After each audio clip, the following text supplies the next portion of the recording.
তারা 20 টাকার ভাড়া 50 টাকা নিচ্ছে, 50 টাকার ভাড়া তারা 100 টাকা নিচ্ছে, এরকম করে নিচ্ছে। আপনার বিরুদ্ধে প্রচুর অভিযোগ আমাদের ভিতরে। সাদা তুলে ভাড়া তো 60 টাকা। 100 টাকা ছিল সকালে, এখন হলো 150 চাচ্ছে। এরকম হলে তো আমাদের হবে না, চলবে না, বুঝছেন? আপনারা কোনো ব্যবস্থা নেন না, ব্যবস্থা করেন। ওই চাপ কই আপনার? চাপ পকেট নিয়ে ঘুরতেছেন আপনি? দাঁড়ান, চাপ পকেট নিয়ে ঘুরছে। চাপ আমার দৃশ্যমান স্থানে বড় করে থাকবে, এখানেও থাকতে পারে, এখানেও লাগানো থাকতে পারে। ওনাকে জরিমানা করেন। এই টোকেন সাহেব শোনেন, আপনাকে আমি সতর্কতামূলক 2000 টাকা জরিমানা করছি। এরপরে যদি আপনি এটা করেন, এই লাইসেন্স সহ আমরা কিন্তু বাতিল করবো। যে আপনারা জানেন ঈদে যাতে ঘরমুখ মানুষ নির্বিঘ্নে বাড়ি ফিরতে পারে এবং প্রিয়জনের সাথে শান্তিপূর্ণভাবে ঈদ উদযাপন করতে পারে, সেজন্য আমরা আইনশৃঙ্খলা বাহিনী, আমরা র্যাব, আমরা তৎপর আছি। আমরা বিভিন্ন রাস্তাঘাটে আমরা টহল দিচ্ছি, আমরা চেকপোস্ট পরিচালনা করছি, যাতে সাধারণ কোনো ধরনের ডাকাতি বা ছিনতাই শিকার না হয়। এছাড়া পশুবাহী গাড়িগুলি যেন ডাকাতি বা চাঁদাবাজির শিকার না হয়, সে লক্ষ্য আমরা আমাদের টহল কার্যক্রম পরিচালনা করছি।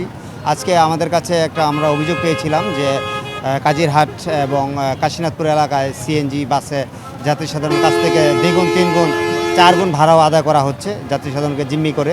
সেই লক্ষ্যে আমরা আজকে ভোক্তা অধিকার কর্মকর্তাকে সাথে নিয়ে ওইদিকে এই ধরনের অভিযোগের সত্যতা পেয়েছি এবং আমরা কিছু যানবাহনকে আমরা আর্থিক জরিমানা করেছি এবং তাদেরকে সতর্ক করে দিয়েছি যেন ভবিষ্যতে আর যাত্রী সাধারণের কাছ থেকে অতিরিক্ত ভাড়া না নেয়।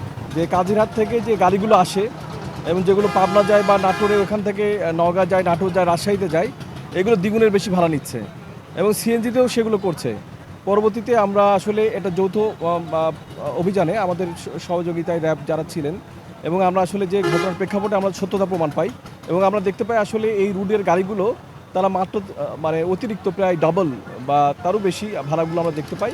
সেক্ষেত্রে এরকম আমরা 5 থেকে 6টা আমরা সিএনজি এবং এরকম 4-5টা আমরা বাসকে আমরা জরিমানা করেছি। এরকম 7টা প্রতিষ্ঠানকে আমরা 11,000 টাকা জরিমানা করেছি এবং তাদেরকে সতর্ক করেছি এবং যাত্রীদের যে অতিরিক্ত ভাড়াগুলো নেওয়া হয়েছিল সেগুলো আমরা ফেরত দেওয়ার ব্যবস্থা করেছি।